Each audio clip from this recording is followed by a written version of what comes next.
Bom dia, meu nome é Juliana, sou bióloga, pesquisadora da Embrapa Agrobiologia em Seropédica, Rio de Janeiro.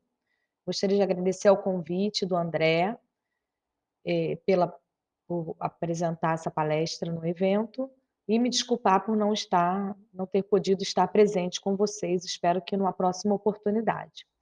Então hoje eu vou apresentar uma palestra sobre araucária abordando os temas de biologia reprodutiva e tecnologia de sementes. Muito do que eu vou apresentar para vocês foi tirado de artigos científicos que eu vou referenciar e também da publicação recente da Embrapa de 2021, chamada Araucária: Pesquisa e Desenvolvimento no Brasil, que está disponível para download nesse link. Então, a araucária, ela é uma espécie secundária longeva que pode viver do que 200 anos, mas ela possui um comportamento pioneiro. Ela é emergente, né, ou seja, ela está no topo das florestas, é heliófita, ou seja, gosta de sol, e tem uma fraca regeneração natural em ambientes pouco perturbados.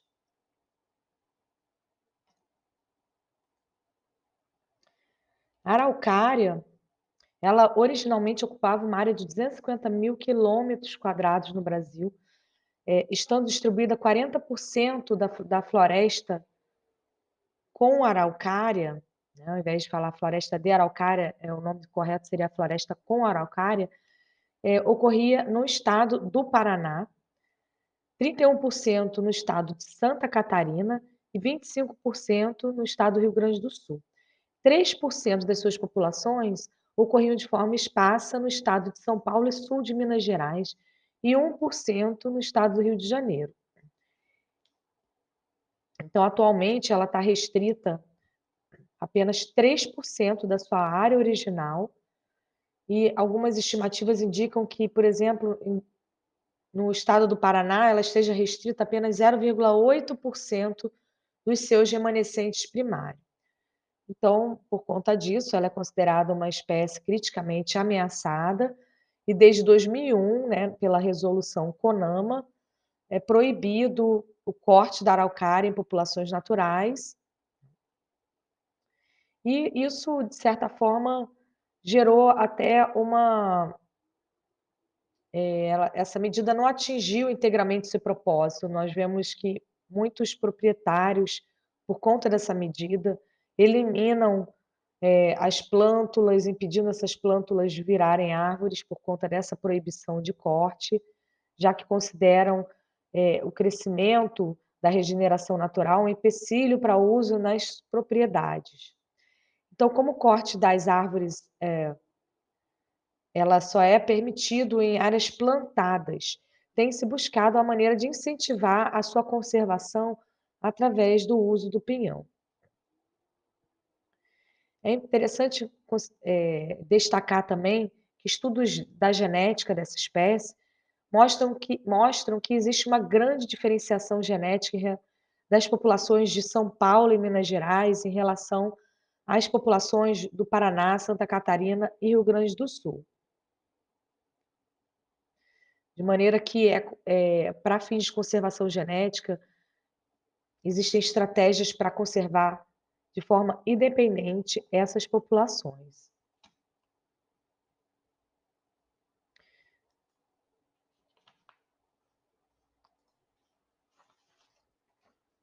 Então, por conta, o uso dentre os usos da araucária, né, nós temos o uso da madeira, né, que é bastante valorizado, sendo a madeira aí, podendo custar um metro cúbico até R$ 3.000. Porém, ela vai ter um único corte, normalmente acima de 20 anos ou mais, gerando aí em torno de R$ 4.500 por árvore. Já se tivermos a árvore em pé, conservarmos a árvore em pé, a produção média de pinhas varia de 1,3 a 20 pinhas por árvore, podendo ter araucárias com até 280 pinhas ou até casos excepcionais de 700 pinhas por árvore. E o número médio de pinhões por pinha é de 83, podendo variar de 19 a 43. Uma produção satisfatória de pinhão é de 75 quilos de pinhão por árvore por ano. Então, considerando que essa árvore aí ela pode durar, né, sobreviver até 200 anos, nós poderíamos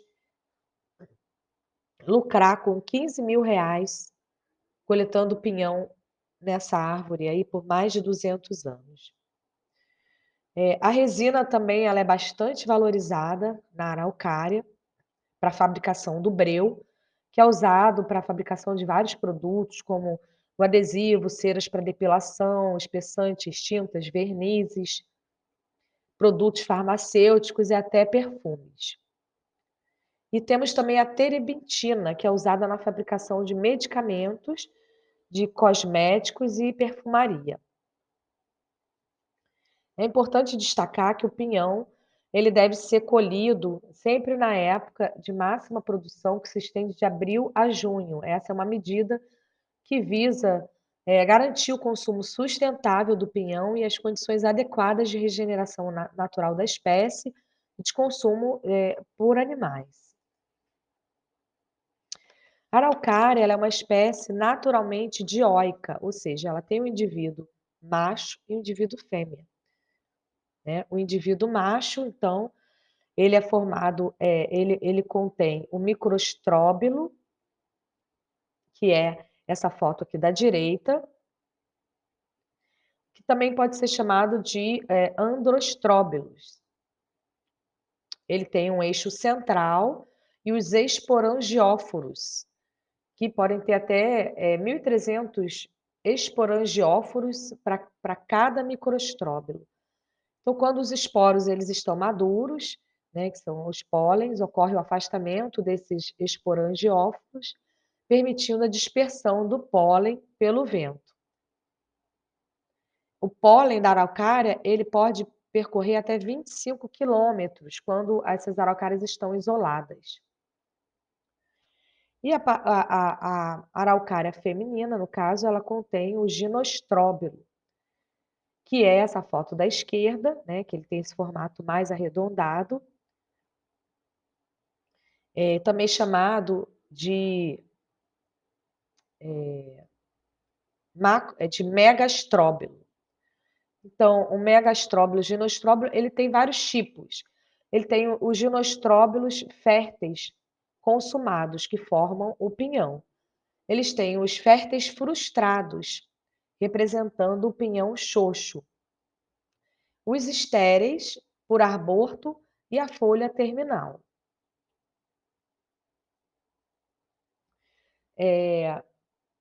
A determinação do sexo em idade precoce da araucária não tem sido possível, devido à ausência das estruturas reprodutivas, que ela só vai ser observada nas araucárias adultas, normalmente após 15 anos. Alguns estudos sobre dimorfismo sexual em araucária, com base em marcadores bioquímicos e moleculares, têm buscado a identificação de genes relacionados ao sexo, mas não têm tido muito sucesso.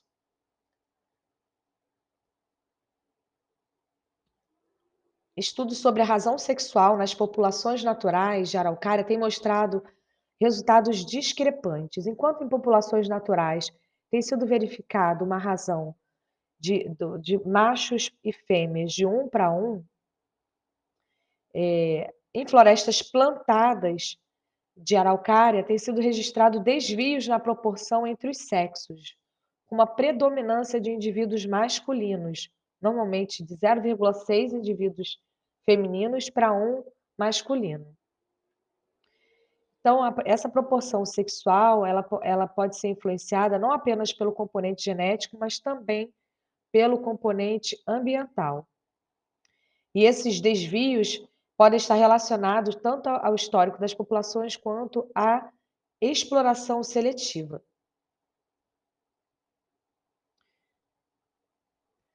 Na literatura, a literatura trata o pinhão como semente, entretanto, você pode considerar também o pinhão como um fruto seco, e a semente, ela fica dentro do pinhão, com essa letra aqui é SE.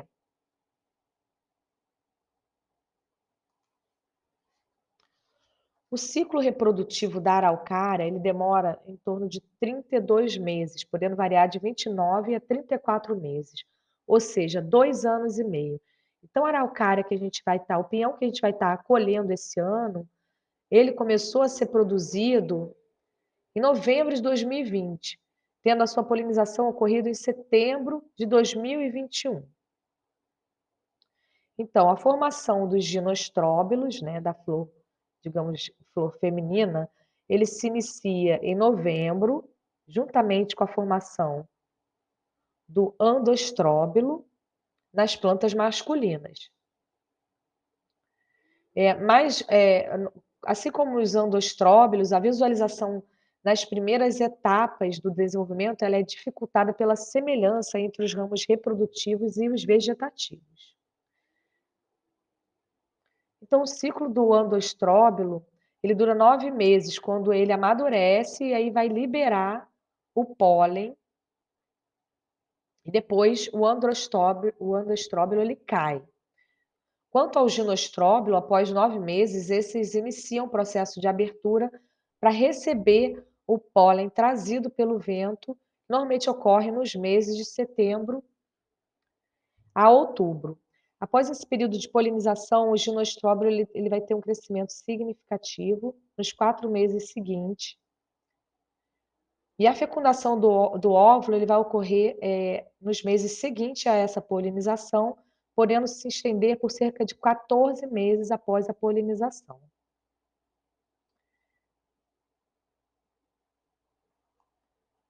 Então, nos indivíduos masculinos, todos os androstróbilos, eles encontram-se no mesmo estágio de desenvolvimento e eles secam antes de iniciar a formação das novas estruturas. Ao contrário dos indivíduos masculinos, os femininos apresentam estruturas reprodutivas durante todo o ano e em diferentes estágios de desenvolvimento.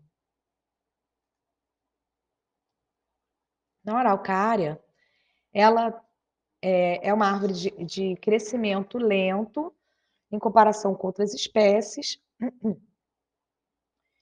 E ela também possui uma semente recalcitrante que muitas vezes, dependendo do tipo de armazenamento, não consegue durar 1 ano. Então, por conta disso, a propagação vegetativa dela tem sido estudada, e a enxertia tem sido a técnica mais promissora para a propagação vegetativa da espécie. Nas últimas décadas, alguns avanços importantes foram conseguidos com a enxertia,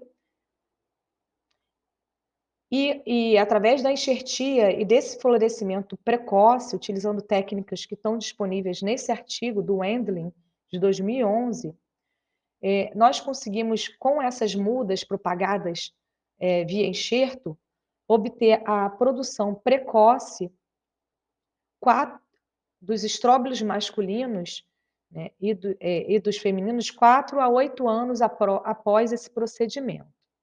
Então, a técnica de enxertia mais que deu mais certo foi a garfagem em fenda cheia no topo do cavalo e a borbulia de placa, que mostraram esses resultados promissores em relação à taxa de pegamento.